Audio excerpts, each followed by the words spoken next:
This is Becky. We're going to be learning how to use the different things to do with your hip surgery. I had my hip out.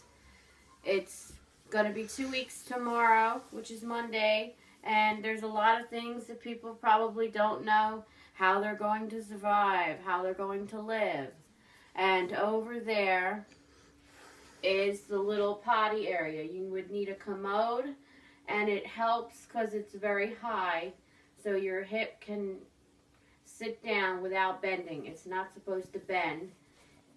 And here we have a sponge you use to wash yourself with, but you don't use the sponge until after the doctor or the physical therapist tells you you can start getting a bath or start getting a shower and a shower chair. In order to get a shower, they have chairs, long chairs you can get that you can sit in, and they can turn you around and get you into the bathtub with ease. And then you would need a shower chair so you could sit down and wash yourself with. This is a walker. You need a walker sometimes. It helps to have a walker. These are extra parts for the walker if you have any problems with the walker. You need extra parts for it. They give you extra parts for that. Let me see what else we got. All right. This is the cane that I'm using. It has the spikes on the end. It helps to go down the stairs. You need help going down steps. That's what you need to do. This is a shoehorn. You use it. You put on your shoes with the shoehorn.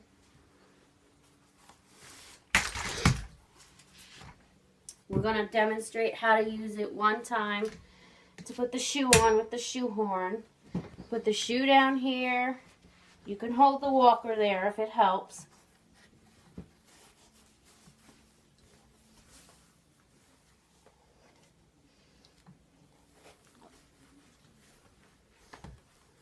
Okay, that's how you put a shoe on with the shoehorn.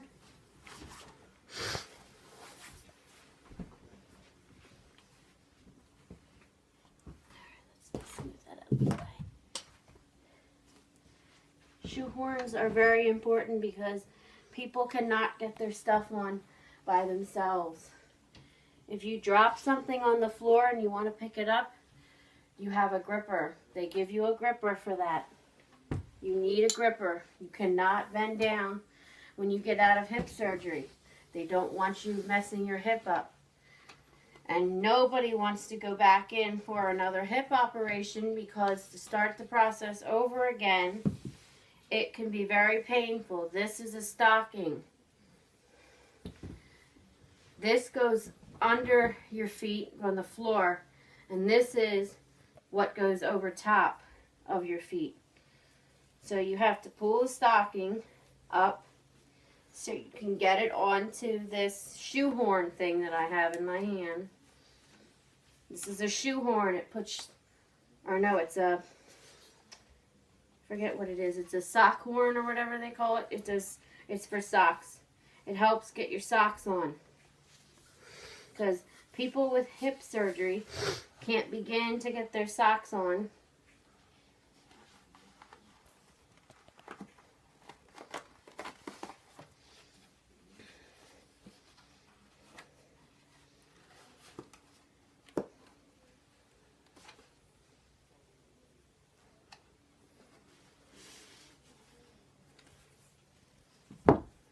And you have 2 hands because you're going to try to take it.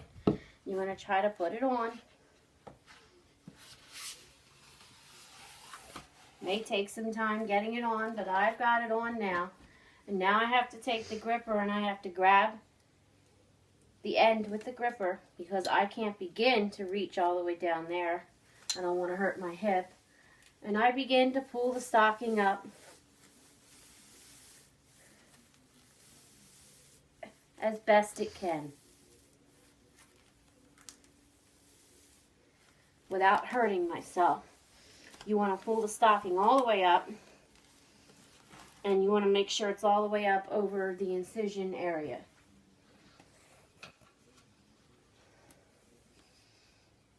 This we're going to use again because now we're going to put socks on. These are slipper socks I had at home. Hospital will give you slipper socks when you get in for your hip surgery, and you may use them too at home. But it's good to have a couple pairs because you will be doing wash. Somebody will have to help you wash your clothes, and you're going to have to be able to have a couple pairs to wear. I'm going to do the other side.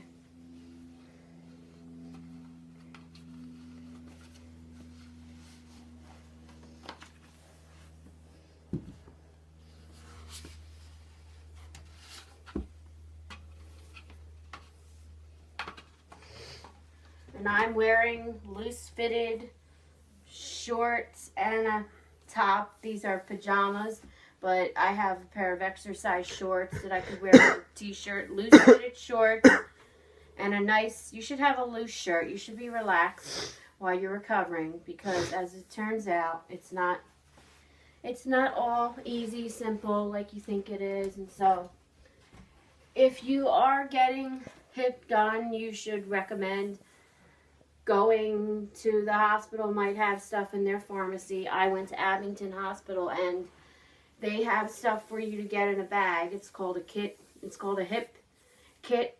It's in a bag. It gives you everything you would need for hip and knee kit. What hip and knee kit, and it's everything you would need in order to help with your surgery. Because without these things, you would be asking people for help, and if you can do these things on your own, it helps. And this is used sometimes to pull your shorts up or to help pull things up that you can't pull up on your legs in order to help you get dressed. It's a good, helpful tool. So I hope this video was helpful for people that have hip surgery, and I hope everybody just takes their time, and it's going to take time and it's going to hurt, but just know that physical therapy will help and different things will help. It all depends on what insurance you have, but I'm doing physical therapy at my house. Medicare is paying for that, so it helps to have insurance and to be able to go to physical therapy. It's worth it. You need it. You need to get back on your feet and start walking again because it's not going to be easy. All right, we're done.